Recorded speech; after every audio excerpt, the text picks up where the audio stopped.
The Law of One, Book 4, Session 85, April 26, 1982. Ra, I am Ra. We communicate now. Questioner, could you first give me the condition of the instrument? Ra, I am Ra. We ask your permission to preface this answer by the inclusion of the greeting which we use. Questioner, that is agreeable. Ra, I am Ra. We greet you in the love and in the light of the one infinite creator. We were having some difficulty with the channel of energy influx due to pain flare, as you call this distortion of the physical body complex of this instrument. Therefore, it was necessary to speak as briefly as possible until we had safely transferred the mind-body-spirit complex of this instrument. We beg your kind indulgence for our discourtesy, which was appropriate. The condition of this instrument is as follows. The necessity for extreme vigilance is less, due to the somewhat lessened physical complex energy deficit. The potential for distortion remains, and continued watchfulness over the ingestion of helpful foodstuffs continues to be recommended. Although the instrument is experiencing more than the, shall we say, normal for this mind-body-spirit complex, distortions towards pain at this space-time nexus, the basic condition is less distorted. The vital energies are as previously stated. We commend the vigilance and care of this group.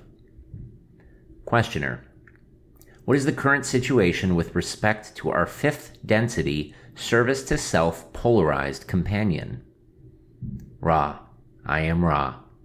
Your companion has never been more closely associated with you than at the present nexus. You may see a kind of crisis occurring upon the so-called magical level at this particular space-time nexus. Questioner, what is the nature of this crisis? Ra, I am Ra. The nature of this crisis is the determination of the relative polarity of your companion and yourselves. You are in the position of being in the third density illusion and consequently having the conscious collective magical ability of the neophyte, whereas your companion is most adept. However, the faculties of will and faith and the calling to the light have been used by this group to the exclusion of any significant depolarization from the service to others path. If your companion can possibly depolarize this group, it must do so, and that quickly, for in this unsuccessful attempt at exploring the wisdom of separation, it is encountering some depolarization. This shall continue. Therefore, the efforts of your companion are pronounced at this space-time and time-space nexus. Questioner, I am totally aware of the lack of necessity or rational need for naming of entities or things, but I was wondering if this particular entity had a name just so that we could increase our efficiency of communicating with respect to him. Does he have a name? Ra, I am Ra. Yes. Questioner, would it be magically bad for us to know that name, or would it make no difference? Ra, I am Ra. It would make a difference. Questioner, what would the difference be? Ra, I am Ra. If one wishes to have power over an entity, it is an aid to know that entity's name. If one wishes no power over an entity but wishes to collect that entity into the very heart of one's own being, it is well to forget the naming. Both processes are magically viable. Each is polarized in a specific way. It is your choice. Questioner, I am assuming that it would be a problem for the instrument to meditate without the hand pressure from the other self at this time because of the continued greeting. Is this correct? Ra, I am Ra. This is correct if the instrument wishes to remain free from this potential separation of its mind, body, spirit complex from the third density it now experiences. Questioner, since our fifth density companion has been monitoring our communication with Ra, it has been made aware of the veiling process of which we have been speaking. It seems to me that conscious knowledge and acceptance of the fact that this veiling process was used for the purpose for which it was used would make it difficult to maintain high negative polarization. Could you clear up my thinking on that, please? Ra. I am Ra. We are unsure as to our success in realigning your modes of mentation. We may, however, comment. The polarization process, as it enters fourth density, is one which occurs with full knowledge of the veiling process which has taken place in third density. This veiling process is that which is a portion of the third density experience. The knowledge and memory of the outcome of this and all portions of the third density experience informs the higher density polarized entity. It, however, does not influence the choice which has been made and which is the basis for further work past third density in polarization. Those which have chosen the service to others path have simply used the veiling process in order to potentiate that which is not. This is an entirely acceptable method of self-knowledge of and by the Creator. StarGazer here. Quick note, Ra incorrectly mentioned the service to others path when Ra intended to refer to the service to self path. You will see this will lead to some confusion as Ra will correct these errors over the next couple of answers. Questioner. You just stated that those who are on the service to others path use the veiling process to potentiate that which is not. I believe that I am correct in repeating what you said. Is that correct? Ra. I am Ra. Yes. Questioner.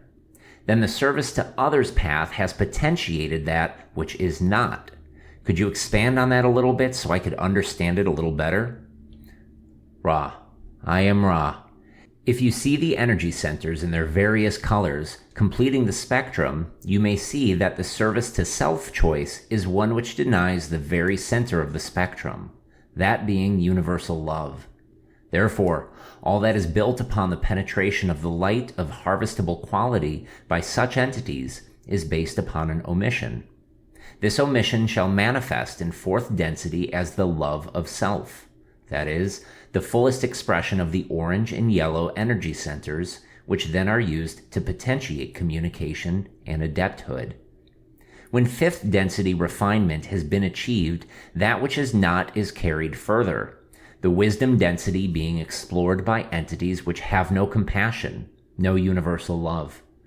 They experience that which they wish by free choice, being of the earnest opinion that green ray energy is folly. That which is not may be seen as a self-imposed darkness, in which harmony is turned into an eternal disharmony. However, that which is not cannot endure throughout the octave of third density, and, as darkness eventually calls the light, so does that which is not eventually call that which is. Questioner. I believe that there were salient errors in the communication that we just completed because of the transmission difficulties. Are you aware of these errors? Ra. I am Ra. We are unaware of errors, although this instrument is experiencing flares of pain, as you call this distortion. We welcome and encourage your perceptions in correcting any errors in transmission. Questioner. I think that the statement that was made when we were speaking about the service to others path was incorrect. Would you check that, please? Ra. I am Ra. May we ask that you be appraised of our intention to have spoken of the service to self path as the path of that which is not. Questioner. I am interested in the problem that we sometimes have with the transmission, since the word others was used 3 times in this transmission rather than the word self. Could you give me an idea of this problem which could create a discrepancy in communication? Ra. I am Ra. Firstly, we may note the clumsiness of language and our unfamiliarity with it in our native, shall we say, experience. Secondly, we may point out that once we have miscalled or misnumbered an event or thing, that referent is quite likely to be reused for some transmission time, as you call this measurement, due to our original error having gone undetected by ourselves. Questioner. Thank you.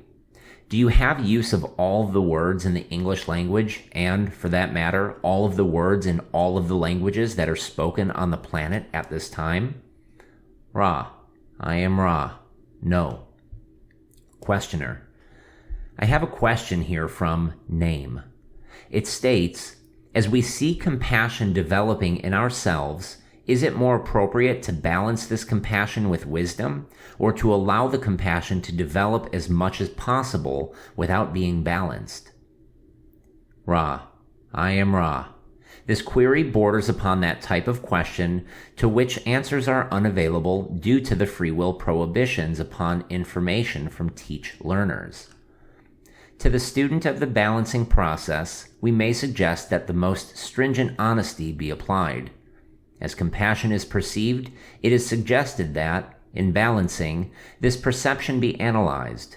It may take many, many essays into compassion before true universal love is the product of the attempted opening and crystallization of this all-important springboard energy center.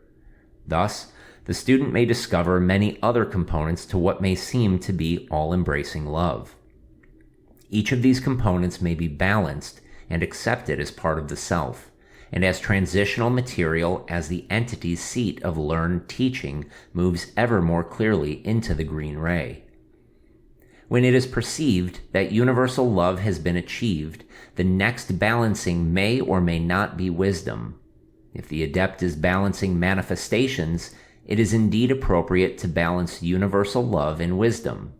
If the balancing is of mind or spirit, there are many subtleties to which the adept may give careful consideration. Love and wisdom, like love and light, are not black and white, shall we say, but faces of the same coin, if you will. Therefore, it is not, in all cases, that balancing consists of a movement from compassion to wisdom. We may suggest at all times the constant remembrance of the density from which each adept desires to move. This density learns the lessons of love. In the case of wanderers, there are half-forgotten overlays of other lessons and other densities. We shall leave these considerations with the questioner and invite observations which we shall then be most happy to respond to in what may seem to be a more effectual manner. Questioner. What changes of functions of the mind, body, spirits were most effective in producing the evolution desired due to the veiling process? Ra. I am Ra. We are having difficulty retaining clear channel through this instrument. It has a safe margin of transferred energy, but is experiencing pain flares. May we ask that you repeat the query, as we have better channel now? Questioner. After the veiling process, certain veiled functions or activities must have been paramount in creating evolution in the desired polarized directions. I was just wondering which of these had the greatest effect on polarization. Ra. I am Ra. The most effectual veiling was that of the mind. Questioner. I would like to carry that on to find out what specific functions of the mind were most effectual and the 3 or 4 most effective changes brought about to create the polarization. Ra. I am Ra. This is an interesting query. The primary veiling was of such significance that it may be seen to be analogous of the mantling of the earth over all the jewels within the earth's crust, whereas previously, all facets of the Creator were consciously known. After the veiling, almost no facets of the Creator were known to the mind. Almost all was buried beneath the veil. If one were to attempt to list those functions of mind most significant in that they might be of aid in polarization, one would need to begin with the faculty of visioning, envisioning, or far-seeing. Without the veil, the mind was not caught in your illusory time. With the veil of space-time is the only obvious possibility for experience. Also upon the list of significant veiled functions of the mind would be that of dreaming. The so-called dreaming contains a great deal which, if made available to the conscious mind and used, shall aid it in polarization to a great extent. The third function of the mind, which is significant and which has been veiled, is that of the knowing of the body. The knowledge of and control over the body, having been lost to a great extent in the veiling process, is thusly lost from the experience of the seeker. Its knowledge before the veiling is of small use. Its knowledge after the veiling, and in the face of what is now a dense illusion of separation of body complex from mind complex, is quite significant. Perhaps the most important and significant function that occurred due to the veiling of the mind from itself is not in itself a function of mind, but rather is a product of the potential created by this veiling. This is the faculty of will or pure desire. We may ask for brief queries at this time. Although there is energy remaining for this working, we are reluctant to continue this contact, experiencing continual variations due to pain flares, as you call this distortion. Although we are unaware of any misgiven material, we are aware that there have been several points which our channel was less than optimal. This instrument is most faithful, but we do not wish to misuse this instrument. Please query as you will. Questioner: I will just ask in closing, is an individualized portion or entity of Ra inhabiting the instrument's body for the purpose of communication? Then, is there anything that we can do to improve the contact or to make the instrument more comfortable? Ra, I am Ra. We of Ra communicate through narrow-band channel through the violet ray energy center. We are not, as you would say, physically indwelling in this instrument. Rather, the mind-body-spirit complex of this instrument rests with us. You are diligent and conscientious. The alignments are excellent. We leave you rejoicing in the power and in the peace of the one infinite Creator. Go forth then, my friends, rejoicing in the power and in the peace of the infinite love and the ineffable light of the one Creator. I am Ra, Adonai.